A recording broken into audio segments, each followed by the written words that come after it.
Ladies, everybody's out there obsessing over the outside world, and yeah, there's a ton out there you'll never control. You can influence, sure, but control, forget it. The real game is here, your mind, your emotions, your body. That's where you've got 100% control over what you do with them. That's where you win. Master the inner game, and the outer game follows. But so many chase the outer game, win it, and end up miserable. To me, success without fulfillment is the ultimate failure. People chase success getting what they want, but fulfillment, that's living what you're made for. The biggest lie people believe is that they're not supposed to have problems. Problems are the fuel for growth. If you don't have problems, you're either asleep at the wheel or living a small life with no responsibility, no ambition. The first mistake is thinking a problem means something's wrong with you or your life. The second is the delusion that getting what you want will make you happy. Success might be getting what you want, but fulfillment is living your purpose. The problem is, people get stuck thinking about themselves. Meeting your own needs isn't that hard, but these little pocket computers we used to call phones condition us to expect instant gratification. That's not how relationships work. That's not how you build a business. There's nothing wrong with chasing success, but you've got to figure out what you're made for. Nobody knows their purpose from the start. You begin where you are, do what's in front of you, take the next step, and keep growing until you uncover your real passion, your real hunger. And it can change. People go 5, 6, 7 years, then question their business, career, body, relationships. One of two things happens. They pivot and feel renewed, or they recommit and get stronger. That's life. If you're not growing, no matter how much you've got going for you, you'll be miserable. Find someone who has what you want, ideally 2 or 3 people. Study them. What do they do differently in their relationships?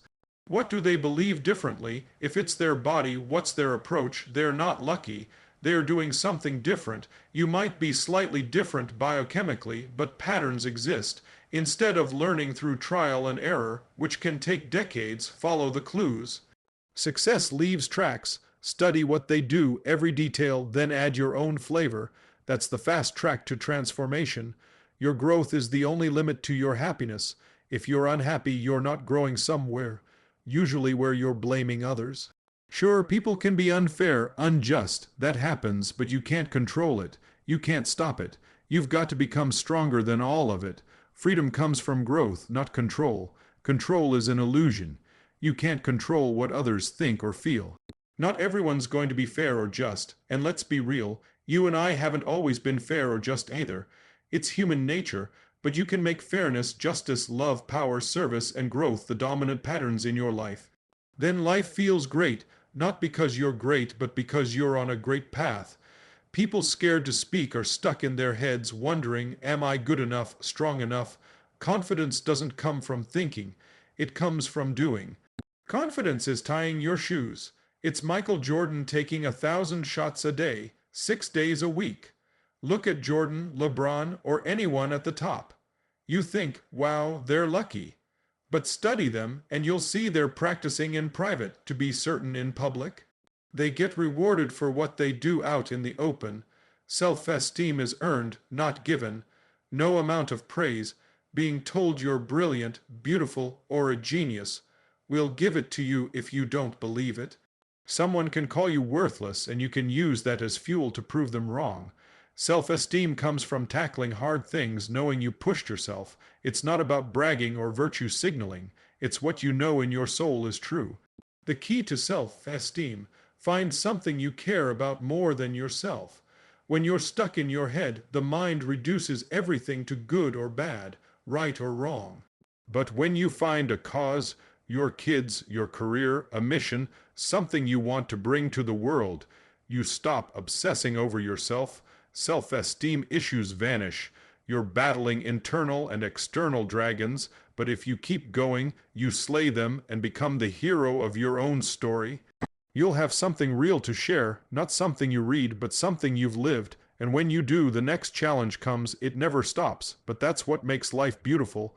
Everything changes, everything ends. That sounds heavy, but it's true. It means you should appreciate what you have now, And what's next can always be better if you make it so. Your biography isn't your destiny.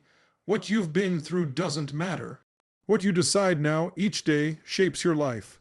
If you live in the past, it'll drag you down. Good times create weak people. Weak people create bad times. Bad times create strong people. Strong people create great times. Beating yourself up lowers your energy, and low energy means less joy, less impact, less excitement. Earn your self-esteem, but the real secret is obsessing over something bigger than yourself. That's where the energy comes from. People ask me what it takes to be happy. One word: progress. Progress equals happiness. If you keep growing, you feel alive. If you keep growing, you have more to give. Growing and giving. That's when life is magnificent. It's not about statues, Oscars, Emmys, or money. We've seen people with all that still end up depressed or worse. It's the inner game that matters. Follow the Motivation Daily podcast. Every day we share speeches that don't just inspire, they transform. Wherever focus goes, energy flows. It's corny but true. We don't experience life. We experience the life we focus on. What's wrong is always available, but so is what's right. It's not about being positive, it's about being intelligent.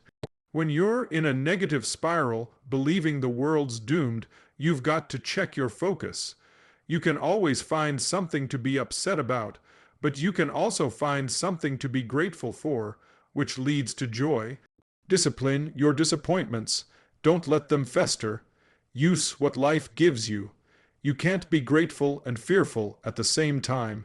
You can't be angry and grateful together. I start my day by closing my eyes or looking at the water, thinking of 3 things I'm grateful for 1 minute each. 2 big things, 1 simple, like the wind in my hair or my daughter's smile. That primes my nervous system. Then I spend 3 minutes blessing or praying for those I love, starting close and expanding outward. Studies like those from the Dalai Lama show compassion for strangers rewires your brain. Then, for 3 minutes, I focus on 3 things I want to make happen. Not hoping, but giving thanks as if they're done, wiring my brain to notice opportunities with joy. 10 minutes, and I'm ready to rock. I do my cold plunge, my daily rituals, and maybe a quick 60 seconds of joy or peace later in the day to reset. You can have low self-esteem and still achieve a lot.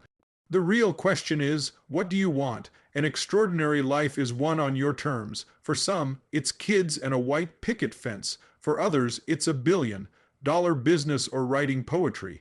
Align yourself with what you want and do it in a way that serves others.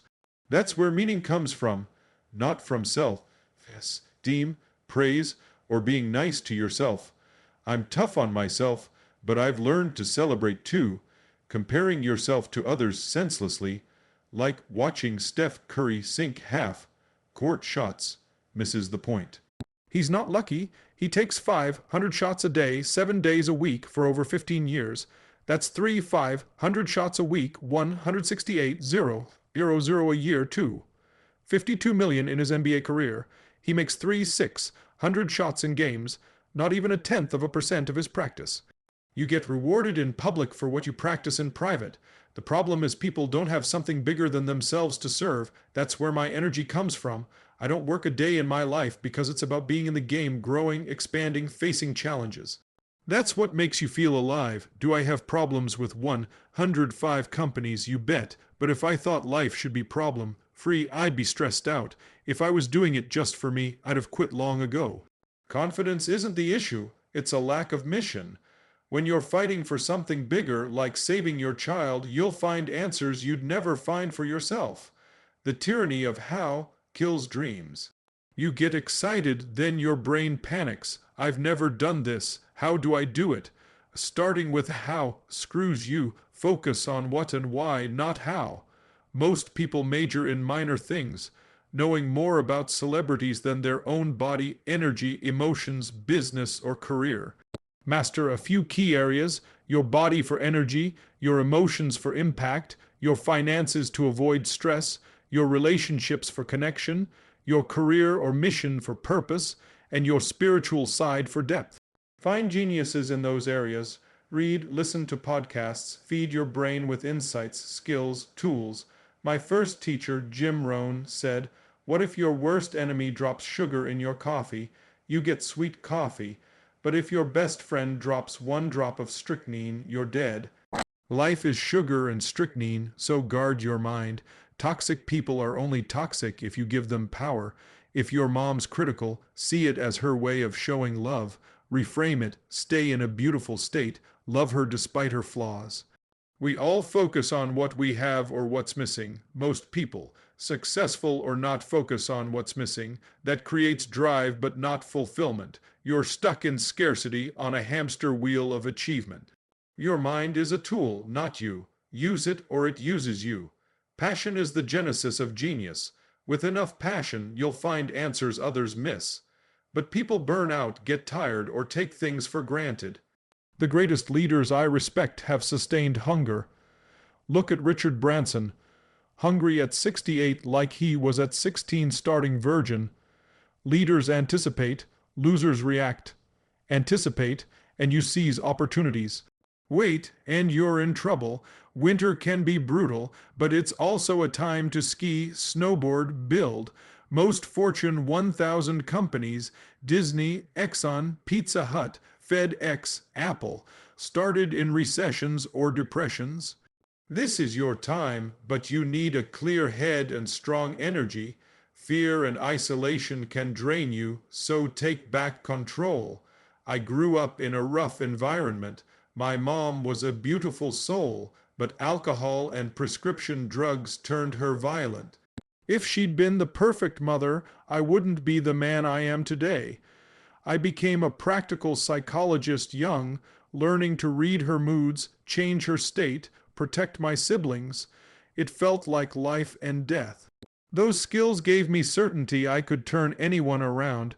If your parents or others were toxic, that built your muscle, stop using it as an excuse. You've been hypnotized by a culture of weakness. I could have been broken, but I read biographies of great people at 13, 14, and saw their lives were far from perfect.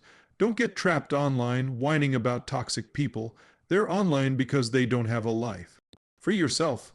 If you're wired to grow and give, you'll have a fulfilling life. Progress makes you alive, giving shares it. Getting is boring. It doesn't expand who you are, but growing and sharing, whether it's software, dresses, or healthy food, lights you up. Short-term pandemics or economic dips don't matter when you think in decades, not days.